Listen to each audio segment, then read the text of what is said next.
नमस्कार विद्यार्थियों, BCom part second की कक्षा में एक बार आपका फिर से स्वागत है। अपन ने पहले पढ़ा था कि लागत लेखांकन के क्या महत्व है या उसके क्या लाभ है।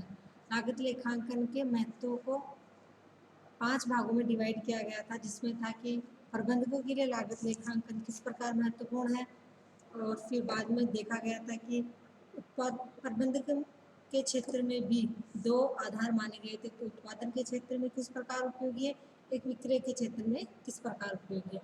अपन ने पढ़ लिया था प्रबंधकों के लिए लागत लेखांकन किस प्रकार उपयोगी है, उत्पादन के क्षेत्र में, विक्रय के क्षेत्र में। इसके बाद में अपन पढ़ेंगे कि लागत लेखांकन कर्मचारियों के लिए किस प्रकार उपयोगी है, ये किस प्रकार अपन महत्वपूर्ण भूमिका निभाता है, और सरकार विनियोजकों के लिए किस प्रकार उपयोगी है, सरकार के लिए किस प्रकार उपयोगी है, और उपभोक्ताओं को लागत लेखांकन से क्या लाभ मिलते हैं।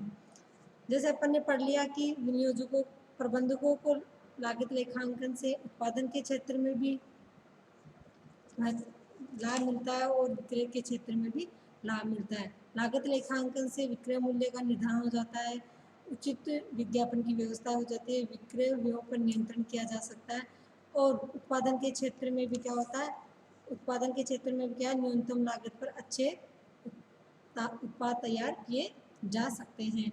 इसी प्रकार कर्मचारियों को भी लागत लेखांकन का लाभ प्राप्त होता है। कर्मचारियों को लागत लेखांकन के लाभ में पहला बिंदु है कि श्रमिकों का कुशल बनाना, कि लागत लेखांकन के माध्यम से श्रमिकों की कुशलता में वृद्धि की जा सकती है। यदि श्रमिकों की अकुशल है तो उनकी कुशल बनाने के लिए महत्वपूर्ण प्रयास किए जा सकते हैं और उचित पारिश्रमिक दिया जा सकता है। लागत लेखांकन के माध्यम से कर्मचारियों को किसी वस्तु या उत्पाद की लागत का निर्धारण हो जाता है, तो उनको उचित पारिश्रमिक भी दिया जा सकता है। श्रम प्रेरणात्मक लाभांश योजनाएं, मतलब यदि कोई श्रमिक लागत लेखांकन के माध्यम से कर्मचारी को ये लाभ होता है कि यदि किसी श्रमिक के कार्य से उसको अधिक लाभ मिल रहा है तो उसको अधिक बोनस देके उनकी श्रम को अधिक बढ़ाया जा सकता है। जैसे इनके अंदर उचित मजदूरी के अतिरिक्त योग्यता के अकॉर्डिंग उनको अधिक पारिश्रमिक देके पारिश्रमिक भी दिया जाता है। इस प्रकार इसके बाद में है कि मानसिक संतोष बना रहता है। इस लागत लेखांकन से क्या होता है कि व्यवसाय में लागत लेखांकन का प्रयोग किया जाता है तो उसके कर्मचारियों में मानसिक संतोष होता है, क्योंकि लाभ व हानि का स्पष्ट ज्ञान हो जाता है। कर्मचारियों और प्रबंधकों में मनमुटाव नहीं रहता। कि इसमें क्या होता है कि लागत लेखांकन से वस्तु का पहले ही लागत ज्ञात की जा सकती है और उससे होने वाले प्रॉफिट या हानि के बारे में पहले ही ज्ञान हो जाता है। इसलिए कर्मचारियों के और प्रबंधकों के मध्य मनमुटाव नहीं पाए जाते हैं। इसके बाद में अप्रत्यक्ष लाभ, संस्था में लागत लेखांकन के प्रयोग से व्ययों में स्थिरता होती है, जिससे व्यवसाय के लाभों में भी स्थिरता होगी। अब श्रमिक अपने रोजगार और पारिश्रमिक के प्रति निश्चिंत रहते हैं, जिससे वे उत्पादन कार्य अधिक रुचि से करते हैं। कि इसमें क्या होगा कि यदि लागत लेखांकन का प्रयोग किया जाएगा तो संस्था में होने वाले प्रॉफिट निश्चित रहेंगे। श्रमिक अपनी श्रमिकों के द्वारा जो अपनी अप्रत्यक्ष लाभ है या लाभ में जो स्थिरता है उसके आधार पर अधिक काम कुशलता से काम किया जाएगा। इसके बाद में है कि विनियोजकों को भी लागत लेखांकन से लाभ मिलता है। लागत लेखांकन विनियोजकों के लिए किस प्रकार उपयोगी है। प्रत्येक ऋणदाता ऐसी संस्था में अपना व्यय या इन्वेस्ट करना चाहता है जिसमें अधिक लाभ हो और उसके द्वारा विनियोग किए गए पैसा या फिर विनियोग पर अधिक लाभ प्राप्त किया जा सके। इसके लिए वह उसी संस्था में अपना अधिक विनियोग करेगा जिनमें प्रॉफिट अधिक हो। इस प्रकार लागत लेखांकन से ये ज्ञात हो जाता है कि कौन सी संस्था अधिक प्रॉफिट कमा रही है और कौन सी संस्था में किस उत्पादन से कम प्रॉफिट हो रहा है। जिस संस्था का भविष्य अच्छा हो, उत्पादन निरंतर होता है और इस प्रकार उसमें व्यय पर पूर्ण नियंत्रण हो तो इन कार्यों को पूरा करने में लागत लेखांकन आवश्यक है। मतलब किसी संस्था में उत्पादन अच्छा करना हो, उसकी लागतों पर नियंत्रण करना हो, तो ये किसके माध्यम से होता है? लागत लेखांकन के माध्यम से। तो विनियोजक अपनी विनियोग उसी संस्था में करेगा जिसमें निरंतर उत्पादन हो रहा हो, लागत कम हो और प्रॉफिट अधिक हो। कुछ बड़े बड़े देशों में बैंकों में ऋणदाता संस्थाओं में ये नीति है, जो संस्था लागत लेखांकन प्रणाली को नहीं अपनाती है वहाँ विनियोग इन्वेस्ट नहीं किया जाता है। और इस प्रकार नहीं है कि विनियोगकर्ता उत्पादन के कार्य में से कंपनी की गतिविधि का अनुमान लगा लेते हैं और अपने विनियोग सही तरीके से कर पाते और अपने विनियोग किए गए पैसों पर अधिक लाभ कमा सकते हैं।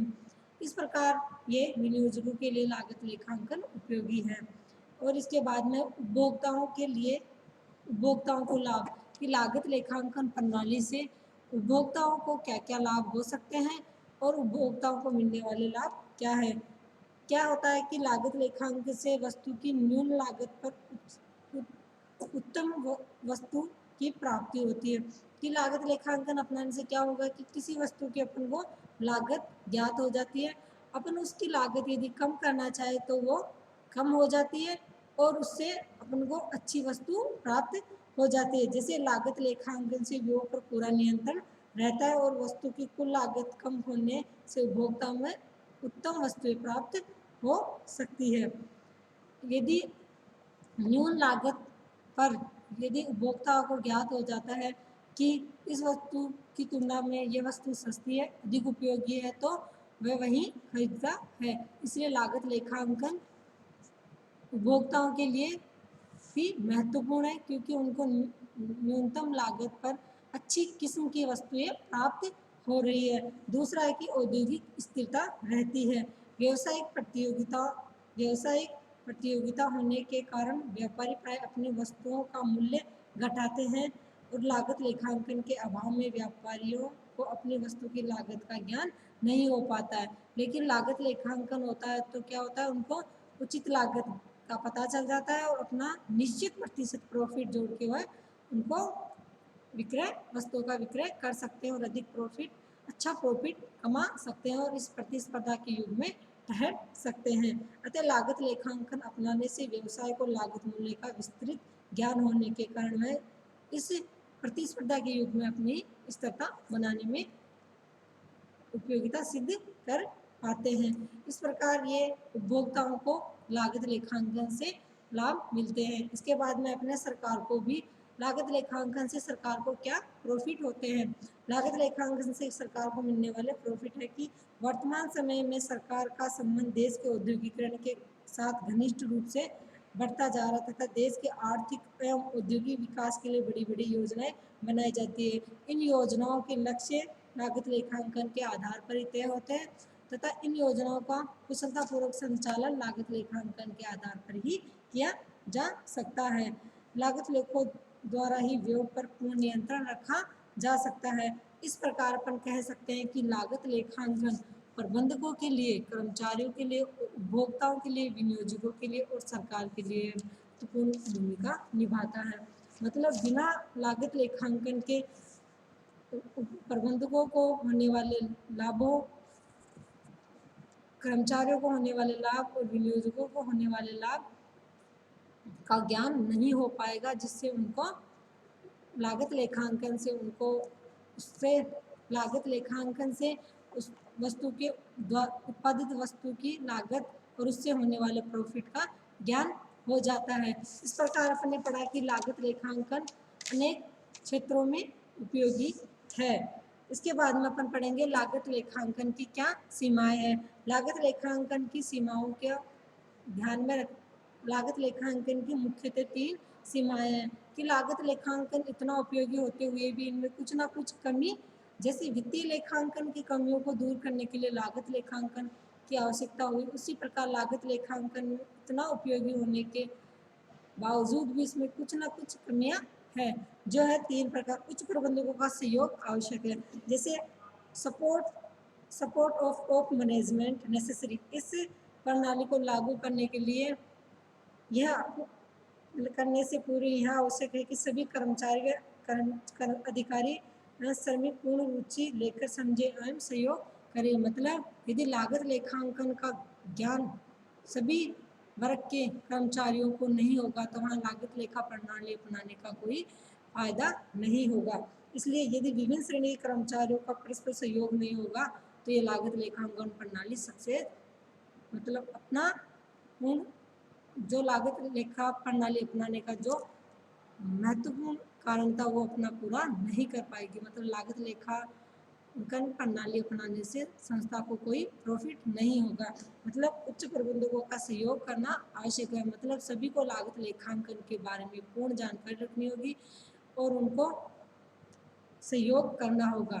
और दूसरा है कि कर्मचारियों एवं श्रमिकों को पूर्ण प्रशिक्षित करना, to provide complete training to employees and workers, की लागत लेखांकन को लागू करने से पहले लागत लेखांकन के संबंध में इस प्रणाली को संबंध में व्यक्तियों को जो संस्था में काम करें उनको ट्रेनिंग देनी होगी और उनके द्वारा किए गए कार्यों से आवश्यक एवं सही परिणाम ज्ञात नहीं होंगे। यदि उनको ट्रेनिंग नहीं दी जाएगी उस संस्था में कार्यरत कर्मचारियों को और प्रशिक्षित नहीं किया जाएगा जो उस संस्था में काम करे श्रमिक, तो लागत लेखांकन प्रणाली का उपयोग करने के लिए उनको ट्रेनिंग देनी होगी। यदि वह ट्रेनिंग नहीं दे रहे तो उससे प्राप्त होने वाले परिणाम सही नहीं होंगे। वित्तीय लेखों का प्रतिस्थापन नहीं है, no replacement of financial account. मतलब ये वित्तीय लेखांकन प्रणाली अपना लिए इसका मतलब ये नहीं कि अपन लागत लेखांकन प्रणाली अपना लिए इसका मतलब ये नहीं कि वित्तीय लेखांकन प्रणाली नहीं अपनाई जाएगी। मतलब ये क्या, लागत लेखांकन प्रणाली एक अलग सिस्टम है और वित्तीय लेखांकन प्रणाली एक अलग सिस्टम है। मतलब संस्था को वित्तीय लेखांकन भी करना होगा और लागत लेखांकन भी। मतलब लागत लेखों का उद्देश्य व्यवसाय में लागत का नियंत्रण करना होता है, उत्पादन पर नियंत्रण करना होता है और श्रमिकों की कार्य क्षमताओं को पूरा ध्यान रखना होता है, सही लागत ज्ञात करना होता है। यह अपने आप में अलग कार्य है। मतलब इसको वित्तीय लेखांकन में शामिल नहीं किया जा सकता। लागत लेखांकन एक अपने आप में एक अलग इकाई है। यह वित्तीय लेखों को प्रतिस्थापन नहीं करता। मतलब अपन ये नहीं कह सकते कि लागत लेखांकन अपना लिए तो वित्तीय लेखांकन नहीं किया जाएगा। अतः जहाँ भी यह प्रणाली लागू होगी वह की गई है अलग से लागू की गई है। मतलब लागत लेखांकन प्रणाली अपनी जगह अलग इकाई है और वित्तीय लेखांकन प्रणाली एक अलग है। इस प्रकार मैंने देखा कि लागत लेखांकन की कुछ सीमाएं हैं जिनमें महत्वपूर्ण थी पहली थी कि उच्च प्रबंधकों का सहयोग मिलना चाहिए। फिर दूसरी थी कि कर्मचारियों और श्रमिकों को पूर्णतः ट्रेनिंग दी जाएगी और ये तीसरी है कि वित्तीय लेखों का प्रतिस्थापन नहीं माना जाए इसको। मतलब ये वित्तीय लेखों का प्रतिस्थापन नहीं करती है। मतलब वित्तीय लेख अपनी जगह है और लागत लेखांकन अपनी जगह है। Thank you.